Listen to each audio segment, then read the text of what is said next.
Hello everyone, this is Archana and I welcome you all on the inclusive zone channel. तो आज की video में हम discuss करेंगे teaching aptitude.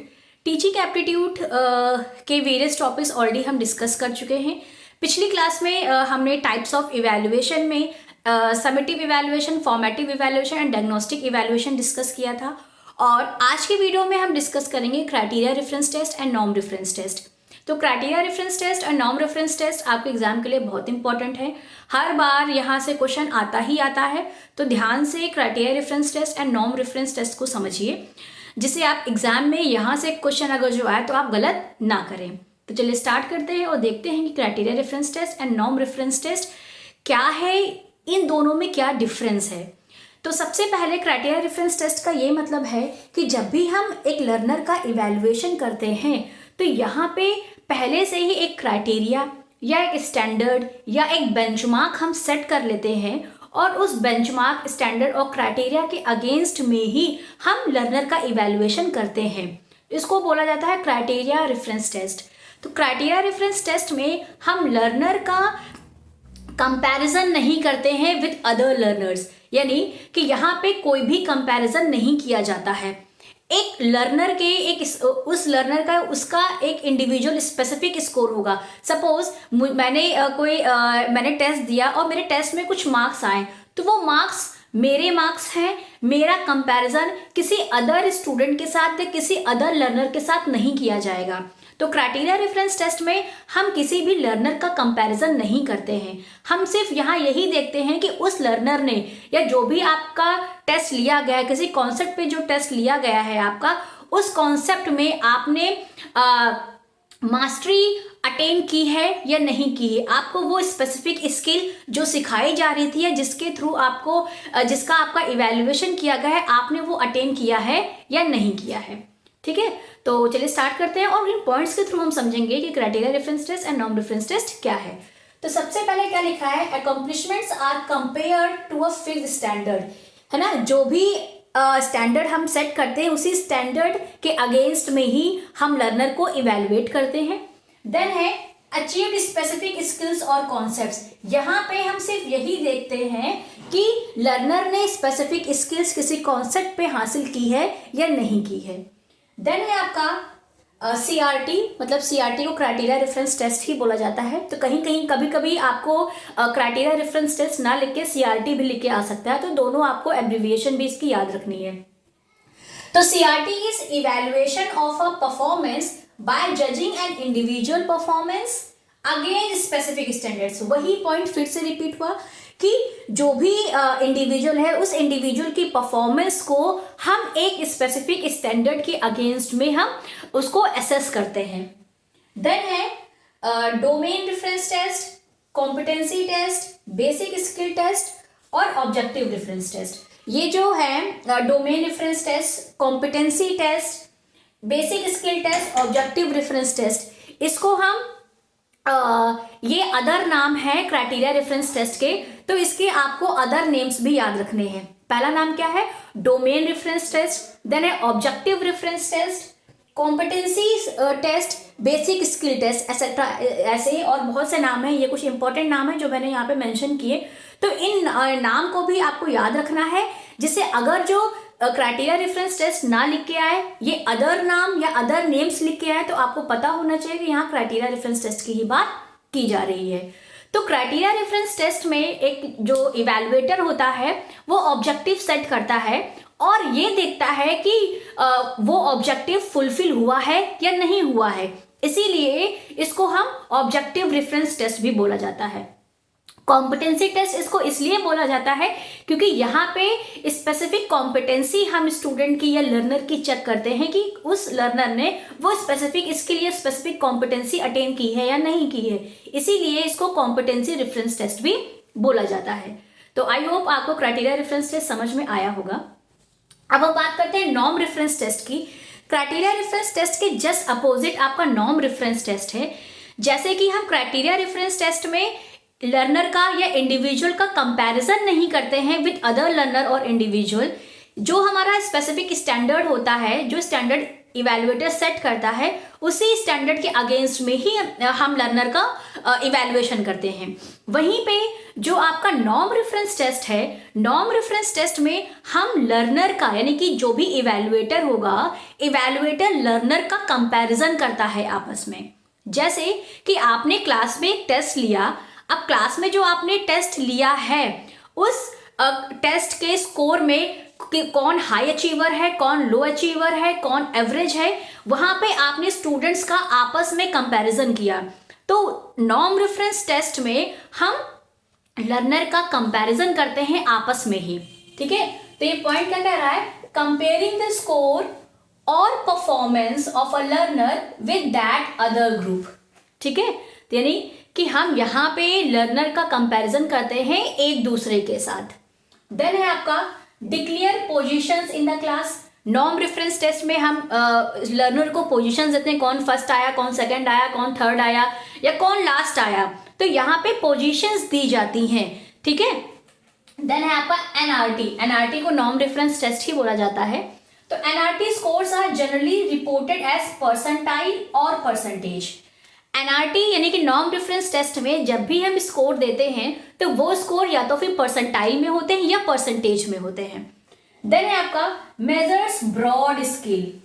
Norm reference test में हम लर्नर की ब्रॉड स्किल्स को मेजर करते हैं, वहीं क्राइटेरिया रेफरेंस टेस्ट में हम लर्नर की स्पेसिफिक स्किल को मेजर करते हैं। देन है आपका item selected that discriminate between high and low achievers. यहाँ पे यानी कि जो भी आप टेस्ट लेंगे वो उस टेस्ट के जो आइटम्स होंगे यानी कि जो नंबर ऑफ क्वेश्चंस होंगे वो नंबर ऑफ क्वेश्चंस आपस में ही डिस्क्रिमिनेट करेंगे, है ना। कोई क्वेश्चन होगा, हो सकता है कि बहुत टफ हो, कोई क्वेश्चन होगा हो सकता है बहुत इजी हो। तो यहाँ पे जो भी आइटम्स होते हैं उन आइटम्स में डिस्क्रिमिनेशन पाया जाता है। ठीक है, कि जब आपके आइटम्स में डिस्क्रिमिनेशन होगा तभी आप स्कोर्स में डिस्क्रिमिनेट कर पाएंगे, आप बच्चों का कंपैरिजन कर पाएंगे। वहीं पे जब हम बात करते हैं क्राइटेरिया रेफरेंस टेस्ट की, तो क्राइटेरिया रेफरेंस टेस्ट में जो भी हम आइटम्स लेते हैं वहां पे पैरेलल डिफिकल्टी होती है, पैरेलल डिफिकल्टी लेवल होता है। आइटम्स के बीच में पैरेलल डिफिकल्टी लेवल आपका क्राइटेरिया रेफरेंस टेस्ट में पाया जाता है, वहीं पे नॉर्म रेफरेंस टेस्ट में जो भी आपके आइटम्स होते हैं उन आइटम्स में डिस्क्रिमिनेशन पाया जाता है। क्राइटेरिया रेफरेंस टेस्ट में कोई भी डिस्क्रिमिनेशन नहीं पाया जाता है। तो बेसिकली आपको क्या याद रखना है, नॉर्म रेफरेंस टेस्ट में, वैसे तो ये आपको सारे के सारे पॉइंट याद रखने हैं क्योंकि इन पॉइंट्स के थ्रू भी आपको एग्जाम में क्वेश्चन आता है। तो नॉर्म रेफरेंस टेस्ट में हम लर्नर्स का कंपैरिजन आपस में करते हैं और क्राइटेरिया रेफरेंस टेस्ट में हम लर्नर्स का कंपैरिजन नहीं करते हैं। यहाँ पे एक स्पेसिफिक स्टैंडर्ड या क्राइटेरिया सेट होता है, उसी के अगेंस्ट में ही हम लर्नर को इवेल्युएट करते हैं। ठीक है, अब सपोज फॉर एग्जाम्पल कि आप एज अ टीचर आपने टेस्ट लिया, ठीक है, अब आपने एक टेस्ट बनाया 20 नंबर का जो टेस्ट है, अब ये टेस्ट किसी भी सब्जेक्ट का हो सकता है। अब आपकी क्लास में सपोज मान लीजिए 10 बच्चे हैं, ये 10 बच्चे आपके क्लास में हैं।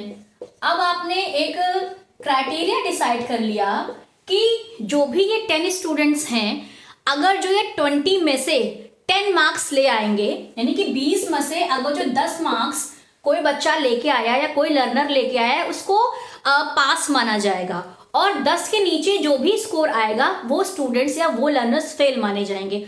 तो ये 10 का क्या है, ये 10 का आपने क्राइटेरिया सेट कर लिया।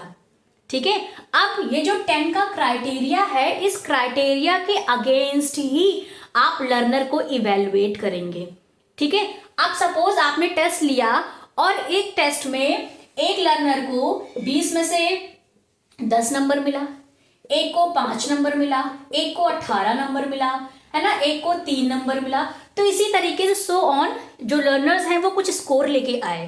तब अब आपने ये देखा कि जो लर्नर 20 में से 10 स्कोर लेके आया है, उसने जो आपने स्टैंडर्ड सेट किया था कि अगर जो लर्नर 20 में से 10 नंबर लेके आएगा वो पास माना जाएगा और बाकी सारे फेल माने जाएंगे। तो एक लर्नर ने 20 में से 10 नंबर लाया तो उसको आपने क्या किया कि अच्छा ये पास है। तो यानी कि जो आपने क्राइटेरिया या जो आपने स्टैंडर्ड सेट किया था वो लर्नर ने फुलफिल किया। वहीं पे एक लर्नर ऐसा है जो 20 में से 5 नंबर लेके आया, तो वो क्या हो गया, वो फेल हो गया, यानी कि वो आपके क्राइटेरिया को फुलफिल नहीं कर पाया। ऐसे ही सो ऑन। तो अब जब आप क्राइटेरिया रेफरेंस टेस्ट के थ्रू बच्चे को इवेलुएट कर रहे हैं तो यहाँ पे हर एक लर्नर का उसका इंडिविजुअल मार्क्स है, यानी जो लर्नर 20 में से 10 नंबर लेके आया उसका अपना नंबर है, जो लर्नर 20 में से 5 नंबर लेके आया उसका अपना नंबर है, जो लर्नर 20 में से 18 लेके आया वो अपना उसका मार्क्स है। तो यहाँ पे हम जो लर्नर के मार्क्स हैं उसको हम आपस में कंपेयर नहीं करेंगे। Is that clear? सिर्फ आप ये देखेंगे कि जो आपने क्राइटेरिया डिसाइड किया था वो क्राइटेरिया फुलफिल हुआ है या नहीं हुआ है। ठीक है, अब वहीं पे हम बात करते हैं नॉर्म रेफरेंस टेस्ट की। तो नॉर्म रेफरेंस टेस्ट के थ्रू जब आप एग्जाम लेंगे तब आप ये देखेंगे कि अच्छा एक लर्नर है जो 20 में से 10 पाया, एक है जो 20 में से 5 पाया, एक है जो 20 में से 18 पाया, जो एक है जो 20 में से 3 पाया। तो अब यहाँ पे आप क्या करेंगे, जो भी लर्नर्स होंगे उन लर्नर्स को आपस में कंपेयर कर लेंगे कि किसको कितने ज्यादा मार्क्स मिले या किसने कितने ज्यादा क्वेश्चन सही किए। तो आप क्या करेंगे, लर्नर्स को आप पोजीशन देते हैं, लर्नर्स को आपस में कंपेयर कर देते हैं, कौन फर्स्ट आया कौन सेकंड आया, किसका परसेंटेज कितना है। तो ये क्या हो गया, आपका नॉर्म रेफरेंस टेस्ट हो गया। Is that clear? अब जैसे कि जितने भी आपके, जैसे आपका सीटेट का एग्जाम हो गया या जो आपका टेट का एग्जाम हो गया, तो वहां पे सीटेट के एग्जाम में या टेट के एग्जाम में आपका एक क्राइटेरिया फिक्स होता है कि आपको 90 मार्क्स लेके आने हैं। 90 मार्क्स का एक क्राइटेरिया सेट है कि जो लर्नर 90 मार्क्स लेके आएगा वो सीटेट के एग्जाम में या टेट के एग्जाम में पास माना जाएगा। Is that clear? तो वहां पे क्या है, एक 90 मार्क्स का क्राइटेरिया पहले से ही सेट है। तो जो आपके टेट का एग्जाम हो गया, सीटेट का एग्जाम हो गया, ये कैसा है, ये क्राइटेरिया रेफरेंस टेस्ट के अंदर आता है। Is that clear? वहीं पे नॉर्म रेफरेंस टेस्ट क्या है, जैसे कि आपका नेट का एग्जाम हो गया या जितने भी एंट्रेंस टेस्ट आपके होते हैं वो सारे टेस्ट नॉर्म रेफरेंस टेस्ट के अंदर आते हैं। क्योंकि जब भी आप एंट्रेंस टेस्ट देते हैं तो एंट्रेंस टेस्ट में भी आपका स्कोर कंपेयर किया जाता है अदर इंडिविजुअल से कि किसकी मेरिट कितनी है ना, आपको कितने मार्क्स मिले और आपके नीचे कितने लोग हैं या आपके ऊपर कितने लोग हैं। तो जितने भी एंट्रेंस टेस्ट होते हैं, entrance test norm reference test के अंदर आते हैं। आपका नेट का एग्जाम हो गया, नेट के एग्जाम में भी एक कट ऑफ आती है, उस कट ऑफ के अंदर इंडिविजुअल्स का या लर्नर्स का कंपैरिजन किया जाता है कि किसका कितना परसेंटाइल है, किसने कितना परसेंटेज गेन किया, किसने कितने टाइम में एक क्वेश्चन को अटेम्प्ट किया। तो आपस में क्या होता है, कंपैरिजन होता है। तो जो आपका नेट का एग्जाम हो गया या जितने भी आपके एंट्रेंस टेस्ट होते हैं या जो जितने भी आपके एंट्रेंस एग्जाम होते हैं वो सारे के सारे आपके क्राइटेरिया रेफरेंस सारे के सारे आपके नॉर्म रेफरेंस टेस्ट के अंदर आते हैं। और जिन एग्जाम्स में एक स्टैंडर्ड फिक्स होता है कि आपको इतने मार्क्स लाने हैं, इतने मार्क्स 90 मार्क्स सपोज आपका क्वालिफाइंग मार्क्स है, तो जो 90 मार्क है वो एक बेंचमार्क सेट हो गया कि 90 मार्क्स अगर जो आप लेके आएंगे तो आप ये पर्टिकुलर एग्जाम क्वालिफाई माने जाएंगे वरना नहीं माने जाएंगे। तो ये आपका क्या हो गया, आपका क्राइटेरिया रेफरेंस टेस्ट हो गया। तो आपको जितनी भी चीज़ें मैंने बताई ये सारी चीज़ें याद रखनी है, क्योंकि ये जो पॉइंट्स हैं आपको कहीं ना कहीं जब आप क्वेश्चंस अटेम्प्ट करेंगे, क्वेश्चन को करेंगे तब आपको हेल्प करेंगे। तो थैंक यू सो मच, मिलते हैं नेक्स्ट वीडियो में नेक्स्ट टॉपिक के साथ।